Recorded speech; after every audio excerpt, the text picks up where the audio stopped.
What is going on, everyone? Welcome to another Hero Spotlight for Heroes of the Storm here at Get Bunked. Today we're going to be taking a look at Zeratul, the Dark Prelate. Zeratul is a melee assassin who excels at bursting enemies from within the shadows and quickly vanishing away. As one of the most powerful gankers in the game, he is a threat throughout the game thanks to his permanent stealth. Being able to quickly assassinate someone comes at a price though. Zeratul is very prone to getting instantly bursted within a stun, so you have to be very aware of your enemy's cooldowns, especially that of their crowd control abilities, before committing to a fight. Zeratul's passive is Permanent Cloak.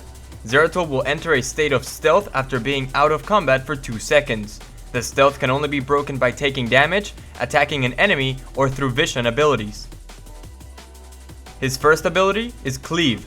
Zeratul instantly spins and deals damage to enemies in a small area around him.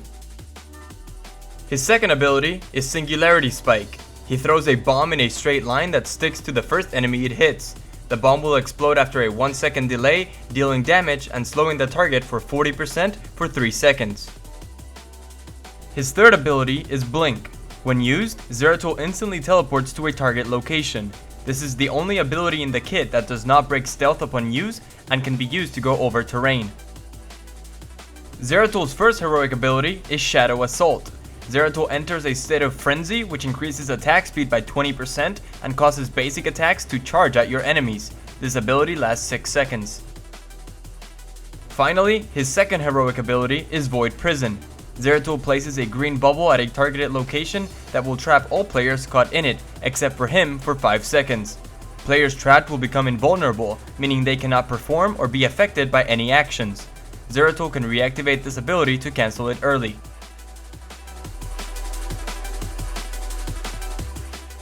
For this video, we'll be going over the Spell Cleave build for Zeratul. This build turns Zeratul into a bursty mage by making his spells as strong as possible.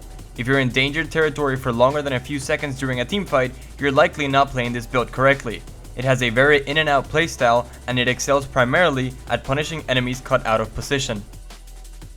For the first talent, you'll want to grab Greater Cleave, which increases the radius of your cleave by 33%. This is a quality of life talent more than anything that will allow you to more easily hit enemies with your cleave and clear minion waves more effectively. At level 4, Gathering Power is the best option. This talent grants a permanent 8% increased ability power and then an additional 2% for every hero you kill. This bonus can stack up to 12% and is lost upon death. You'll notice a huge power boost to your abilities with a lot of stacks, so try your best to stay alive.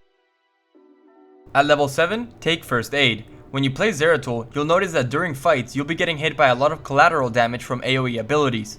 There's nothing worse than sitting at 20% HP and being too scared to jump back in because you'll instantly die. First Aid fixes that by giving you a health cushion so that you can stay relevant in fights longer. If you're 100% confident with your health though, try Rending Cleave for more damage. At level 10, Void Prison is a no-brainer. This is arguably the strongest heroic ability in the game if used correctly and can quickly swing a fight in your team's favor. At level 13, grab Wormhole. This talent allows you to reactivate Blink for 3 seconds after being casted to return to the original point you casted it from. This talent is the foundation of the build and the primary reason it works. In fights, you'll want to blink in, use all your abilities on a target, and quickly blink out. At level 16, Double Bombs is also essential to this build. This talent allows you to recast Singularity Spike a second time for free within 3 seconds of the first cast. If you were looking for a power surge, this is it. This paired with a few stacks of Gathering Power and you'll find yourself bursting enemies like crazy. Finally, at level 20, take Bolt of the Storm. You can activate this ability to teleport to a targeted location, giving you an extra layer of mobility. Its range is also a lot larger than Blink's, but has a 40-second cooldown.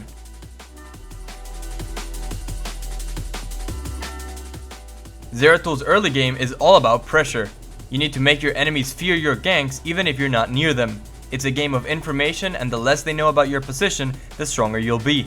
You want to focus on ganking multiple lanes and keeping an eye on their mercenary camps.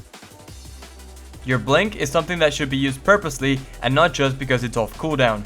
You should always look to gank or begin fights by walking up to your target rather than blinking in. That way, you'll have it available if they're getting away with no health or if you need to quickly back away to safety. once you pick up Wormhole, it becomes a little bit more flexible. We mentioned fear earlier, but we didn't mention the one hero that should fear you the most, Abathur. Whenever there's an Abathur in a game, Zeratul needs to be out for blood. You should be able to force the Abathur to play so passively, he doesn't even leave his base. To do so, first find out which lane his locusts are spawning in. After that, do some scouting. Towers and structures do not see you in stealth, so you can move around the map easily. Finally, pounce in for the kill. Using Void Prison effectively is something that will come with time. It can be used for so many different things that it is impossible to write a guide on when the best time to use it is every time. You can use it as a setup for big wombo combos, to save yourself or a teammate by stopping enemies, to protect your core by making it invulnerable, or even just to secure a kill by letting your cooldowns reset. Remember that you can reactivate the ability to cancel it, so be ready to react to your teammates' abilities. And that's gonna do it for this Hero Spotlight video. Thanks for watching. If you enjoyed it, please consider liking it and sharing it with your friends. If you'd like to be notified of when a new video is uploaded to the channel, hit the subscribe button you see on your screen.